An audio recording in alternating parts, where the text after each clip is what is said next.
Am I the a-hole for divorcing my wife because I want someone better? My wife and I are married for 6 years now. We have a daughter together. Our marriage became bad after our daughter was born. A big point of contention was surname for our daughter. I wanted mine. She wanted hers. We compromised on hers after a lot of bickering on her surname. I conceded to the argument that she was carrying the baby, so she deserves the honor. And I was okay with it. It made sense. But it always sat in some unreachable corner of my mind. Now I know why. For 3 years, she gave all her love to our daughter. It was like I wasn't even in her radar. I was kept at a distance. When I communicated, I was accused of being jealous of my daughter. Some part of me knew that I was, and I felt ashamed. Soon it became the new normal. I was lonely, and I learned to be okay with it. My boss invited me to his house for dinner. He is a great man, very supportive. His wife was very affectionate towards him while mine was distant and naggy. I saw their relationship, and I compared it to mine, and I came to a realization that my wife is not into me. Maybe she never was. Now she has someone she actually loves, my daughter, so she doesn't need me for companionship. I am just an annoyance. It was not a sad realization, it was freeing. I want what my boss has, a woman who loves me.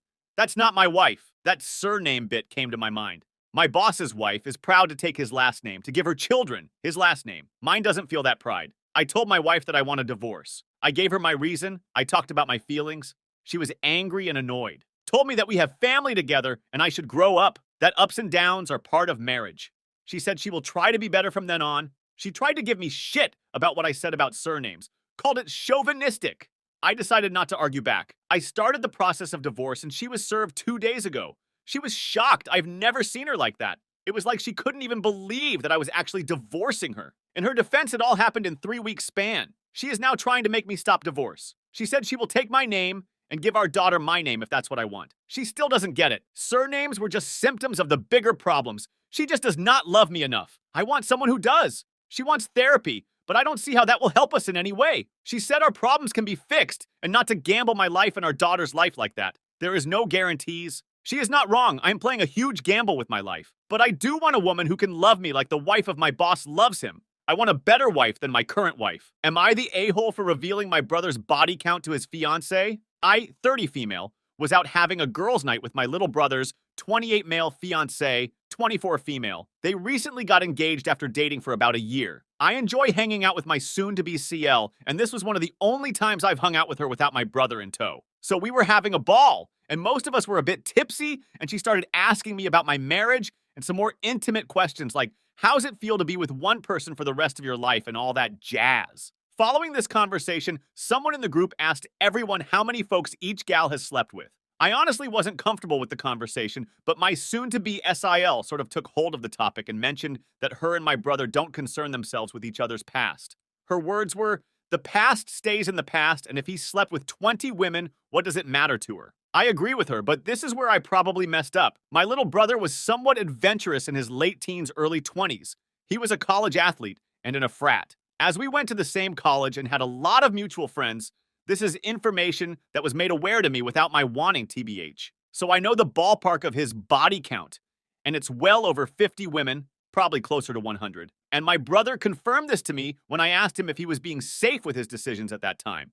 For example, going to the doctor to get tested and such. She followed up her comment with something like, and even if it was a huge number like 35 people or so, I wouldn't care. Her saying that prompted me to ask, what if it was 50 women? She got a sort of strange look on her face and mouthed the word 50, but I played it off like I didn't know what I was talking about and was more so curious about what her cutoff range for a lot is. Fast forward a few days, and I meet them both for lunch, and she seems sort of sullen, and my brother is being short with me. When she goes to the bathroom, I ask my brother what's up, and he basically blames me for having revealed his past sexual history to his fiancée, and now she is acting strange towards him. I explained that it was a slip of the tongue and I didn't confirm any number, but now he is pissed, and a couple of our mutual friends have let me know I fucked up. Broke up with my boyfriend over virginity comment. I, 22 female, broke up with my BF, 25 male, because he said he would feel bad if he ever took my virginity.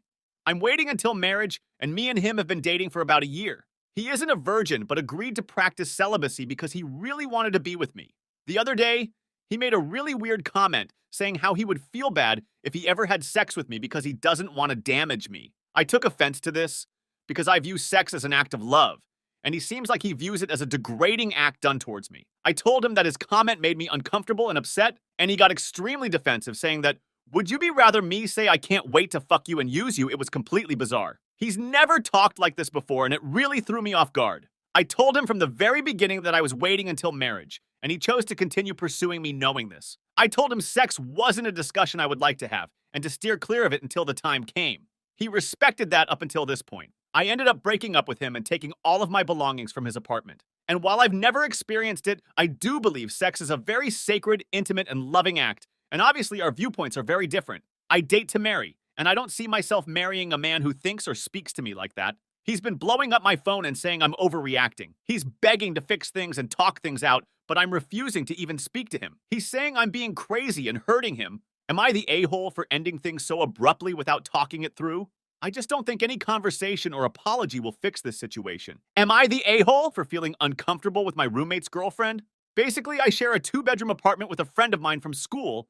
He's been dating this girl for about a year, and she is a nice girl, but I feel like the boundaries have been crossed a bit now. When we moved in, he gave her a key without really asking me if it was okay, but I didn't say much at that time. He also told me she would mostly be here on weekends, but that has basically turned into 4 nights a week ATP. I could handle all that. But recently, she's started to come over when he's not here and hang out. Recently, I was working from home and she barged in with no warning to grab something from my roommate's room. My roommate did not tell me at all that she was stopping by. The most recent incident is that my roommate left town for the weekend. I was in my living room watching TV when all of a sudden the door opens and his girlfriend is there. She says hi and walks to my roommate's room. 5 minutes later, her friend knocks on the door. She lets her in. Does not introduce her to me, just points her to my roommate's room. They then spend 30 minutes hanging out in my roommate's room before leaving. Again, I was never told they were coming over or asked if it was okay if they were there without my roommate. Am I overreacting by being uncomfortable by this? Am I the a-hole for breaking up with my girlfriend because she got an STD? Me, 20 male, and my girlfriend, 19 female, have been together for about 3 months, and things have been decent. Backstory. We're both in college at the same university, and we met over Tinder, so we had hooked up and ended up getting into a relationship. We had been talking for about 3 weeks, and while we were hooking up one night, she asked me if I wanted to be her boyfriend. We were both drunk, and I agreed because I felt like I didn't have an option to say no because I know she would have gotten mad if I had said no, and as someone who likes to make others happy, I said yes.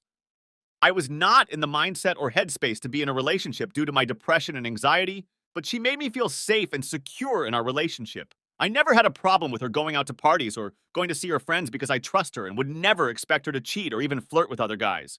Her, on the other hand, was always mad at me when I went out with my friends and was worried about me talking to other women and getting with other people. I 100% understand, but talking to women with my anxiety is already enough of a struggle. I was flirted with, but I never acted on anything out of respect for her, obviously. When we left for winter break, I offered to be on break from our relationship due to the distance, 3 hours apart, and the time, 1.5 months apart. I still wasn't feeling like I was doing enough in the relationship, and I thought if I could lock myself in and hopefully come to a realization that she was great for me, and I wanted to be in the relationship for the long haul. She wasn't happy with it, but she agreed. She asked to be exclusive through it, and I was happy to agree to that. It wasn't no contact, and we talked every day about any and everything, and I thought things were going really well. Around Christmas, she asked me if I initiated our break so I could fuck my hometown hookup, which I was slightly offended by. I didn't have sex with anyone while I was home, nor did I see any women, with the exception of my best friend's cousin and my roommate. She kept asking almost every day, and the answer was always the same. She had my location, and from previous experiences, I know she checked it. I just stayed at my parents' house and played video games or drank with my friends. The problem, we get back to our college town, and I would have loved to see her and give her Christmas gifts that I bought for her. But we've been snowed in for the past week. I'm way too scared to drive in the snow, and she was too. Yesterday, she texted me and asked me if I had sex with anyone since we've been together, to which I said no. She then tells me she tested positive for chlamydia, and the symptoms had shown up in late December. It's midway through January. I said, holy shit, and asked what she was going to do, and she had said she'd been on antibiotics and was already done with her treatment. I said I would get tested, and today I did. And as we speak, I'm waiting on my test results. I pushed her to how it had shown up that late when we hadn't had sex since November, and she said she had hooked up with someone else in December when she was back home. I asked her why she hadn't told me as soon as she was positive, and she said she was waiting on another guy to test negative. I'm going to break up with her if I test positive or negative. It doesn't matter to me. I know we weren't dating, but we were exclusive and she might have got an STI'd. I feel terrible, but to respect my own feelings and not fold to pressure and stand on my own morals. Am I the a-hole?